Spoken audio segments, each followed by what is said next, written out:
So when we take a serious look at the numbers that are coming out of Brazil in terms of murders, assassinations, what a lot of people in the Black community have called the genocide of the Black population in Brazil, when we put instead of just looking at it from a racial perspective, which I have often done, we have to also shine the light on the gender slant. If we're to support an idea that there's a femicide going on in Brazil, then we need to have numbers that would back that up. Again, have to reiterate, no human life has more value than any other human life. But when you consistently find that 90 to 93% of the homicides going down in Brazil are of the masculine gender, it's almost as if by presenting the idea that there's a femicide going on, it's as if one side of the two genders is there's more concern that this side is being murdered rather than the other side, when more than 9 out of 10 of every homicide victim in Brazil is going to be of the masculine gender. It's not that I am dismissing the murder of thousands of women, but just in comparison, just based on the numbers that we have, that's basically to say if you had 4,000 women get murdered in a year, well, let's just round it up and let's say you had, let's say you had 4,000 women get murdered in the country in a year, and then you have, I don't know what, 4,000 against, I don't know what, 8,800 or something like that. How do you just ignore the larger side of people that are getting assassinated? That's a question that I was just, as for so many years, I've studied this question according to the race aspect. But when I look at the gender aspect, it just made me come to this question. So while I'm talking about this, I have not really delved into the just unbelievable murders, whether we're talking about just police murder of, what we'll say people who have died because of police actions, or we're talking about just everyday, just street violence where people die. Just the numbers are just absurd. It's like every year in Brazil, it's between like 40, 50, 60,000 people get killed for, just from, street violence. Now, there's always been a thing of what they call death squads in Brazil. And these are often off-duty military police officers that, will ride around in cars and motorcycles, with their heads covered with hoodies, and they'll just go through streets and just kill people. Now, what I noticed is that when reports are made of the people that are being murdered in Brazil, it'll just say, like when they're talking about the Black population, they'll say, 6 Black people got killed, 15 Black people got killed in a police raid or whatever it might be. And by using the word negros, negros, when we're talking about the Black population, it can mean either just males or it can mean the whole Black population. But by never really reporting much on the statistics of how many of those people that are being taken down are actually male, we kind of the media will kind of like gloss over that. So I just want to give you an example of what I'm talking about, because I've got just numerous stories on my blog that talk about, and I haven't covered one in a while, but just for some years that I was covering it, it was just really depressing. It almost seemed like there was a clear agenda to wipe out young Black males in the country. I'm not even going to get into all of the stories, but I just want to give you an idea of what I'm talking about so you can see why I'm asking the questions that I'm asking. Constantly in Brazil, you'll see stories like this. 6 Black teens massacred in Rio. Innocent victims of drug war, police troops occupy neighborhood. Okay, this is from 2012. 6, we'll say young men of African ancestry, we can say. According to police investigation, it says that 20 drug dealers were involved in the massacre of 6 men. This is a story from 2012, so I actually have to go back and take a look and see what came out of that investigation.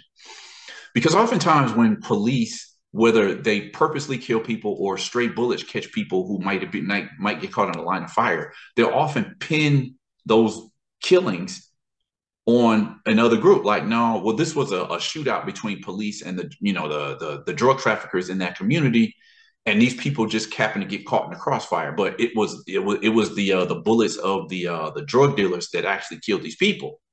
So as this story is actually 10 years old, I have to go back and revisit it. But whether we're talking about police murder or we're talking about everyday street violence, it's just a point.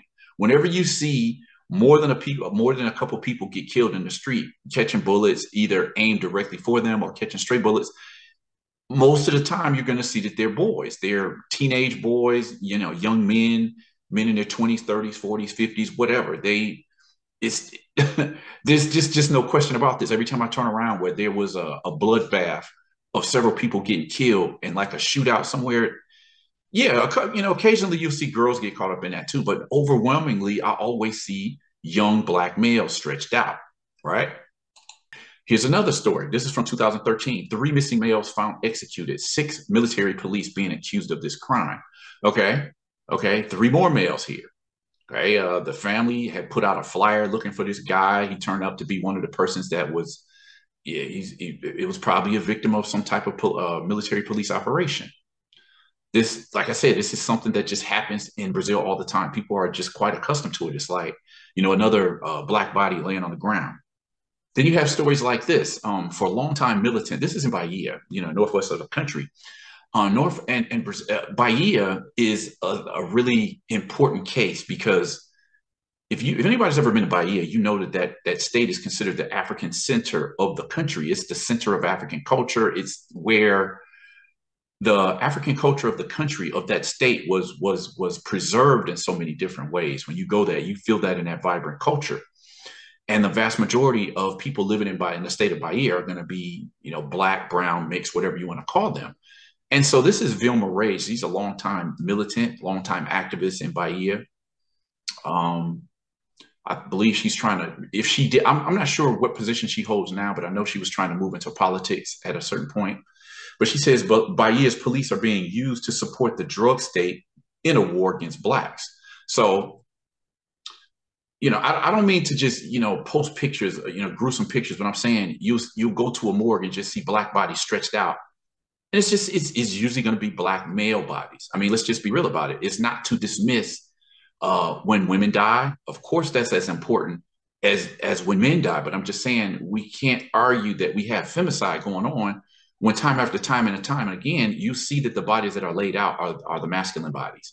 When there's a war on a population, generally they're going to take out the men first. And this is what we see in Brazil all the time. So here's another story from 2015. The genocide continues. Military police killed 15 young black males in operations in Salvador Bahia in a weekend. Again, in Bahia, a majority black brown state. And this is what people are saying. It became a battle cry like, look, we need to start reacting. That's what Reaja means. We need to start reacting because you could be next. If you're a male and you have brown, black skin, you're a target. People will get killed whether they have a police record or not, because what you find in Brazil all the time is that people will argue, oh, well, he stole a bag of Ruffles or a bag of Doritos, so he should, he's a criminal. So, he's just one less criminal in the world, right? So this was a picture that was taken by an anonymous resident who filmed or took a picture of this police roundup in this area in Salvador Bahia. And this led to this bloodbath. What is it? Cabula Bahia. You see all of these men, mostly, I mean, I can't tell from a distance, but you can just tell that most of these guys are black, brown, dark or light brown skin, hands up. And then the police just open fire. So I'm saying it's quite obvious when you look at these pictures, and it's not just the pictures that we're talking about, right? The statistics back this up. And as I said, for many years, always seeing people crying over some just horrific police action. So it's not just the pictures that you're going to see. I mean, I got plenty of material on this blog that goes more in depth into this. And I'm just saying, it's not dismissing, the murder of women and girls. But when you have 90 to 92 to 93% consistently every year being of the male gender, we have to call that what it is. It's not, that's not what we would consider femicide. Here's yet another story. It's from 2014. 5 youth ages 14 to 18 shot and killed by hooded assassins, or assailants rather. 12-year-old survives. Police believe massacre was the work of a death squad, the death squad I just talked about. Uh, there's this professor, I believe he's at USP, University of Sao Paulo, and he talked about finding a document from, I don't know if it was in the 80s or 90s, and it seemed to be suggesting how the state should be dealing with what they call undesirables. And when we say undesirables, they're talking about mostly non-white youth. And so you see, what color are the bodies that's laid out here? I mean, you can't tell from this picture, but I'm quite sure these are two males that are stretched out right here. I don't know if there's any more pictures here, but this is something that you constantly see: people calling for justice, police always seeming to get away. And this was okay. So this is not about police, but it was probably done by death squads. And again, death squads in Rio or Bahia, they're often off-duty military police. They'll hide their identity and just go through these neighborhoods, mostly black neighborhoods, and just start killing people. So again, call it what it is. Let me see, what else do we have here? This piece right here, this phrase was something that activists were quoting this everywhere they went. Because I think it was 2015, 2016, this study came out saying that according to the study, every 23 minutes, a black youth is murdered in Brazil. Okay. Again, one out of every 23 minutes, a black youth is killed in Brazil. What gender do we think the victims of these heinous murders are? So, as I said, as I was following these studies for a number of years and just looking at the color racial aspect of it, where you consistently see, 66 to 75 to 80% of murders, specifically within a particular age group, are going to be, black teens or young adults. The statistics are clear. But what I wasn't noticing was the gender aspect here. This is another story. This is from 2012. And I had to put this up because I was just amazed at the number of homicides that go down in Brazil, and homicides or deaths caused by police actions that were going down in Brazil just consistently every year. I have to present a study one of these days, just because in the United States, we're accustomed to outcries against police brutality and police shooting down, unarmed black males or whatever. But again, there's no comparison when you look at the numbers in Brazil. It's almost like, looks like it's an undeclared war on people with brown and black skin. And generally, they're going to be male. So again, from 2012, in an 8-year period, 2008, 2010, 272,422 Afro-Brazilians murdered, numbers equal to a country at war. Rates rise for blacks while falling for whites. This photo right here kind of says it all. The poster is saying, of course, in Brazil, there's no racism. It's just that death prefers dark skin tones. Then they make the comparison of a war in Iraq between 2003 and 2008, 8 years, 132,000 killed. Whereas in undeclared war in Brazil, and that's in a period of 8 years also, 2002 to 2010, 272,422 blacks were killed. So we're saying here, more people are being killed in Brazil, and there's no actual war going on in Brazil. But when you look at numbers like this and see, wow, they're killing twice as many black people, and this is not including the entire population. This is just the black population, right? Killed more blacks. Twice as many blacks were killed in Brazil in an 8-year period than Iraqis killed in an actual war between the United States and Iraq. How do you explain that unless there's some type of agenda? Only direct action will destroy racism in Brazil. Again, this is a report that I often, I keep tabs on. Every year, one of these Mapa da Violência comes out, meaning map of violence report. In 2002, 65.4% more blacks died victims of murder than whites in Brazil. 8 years later, 132.3% more blacks died than whites.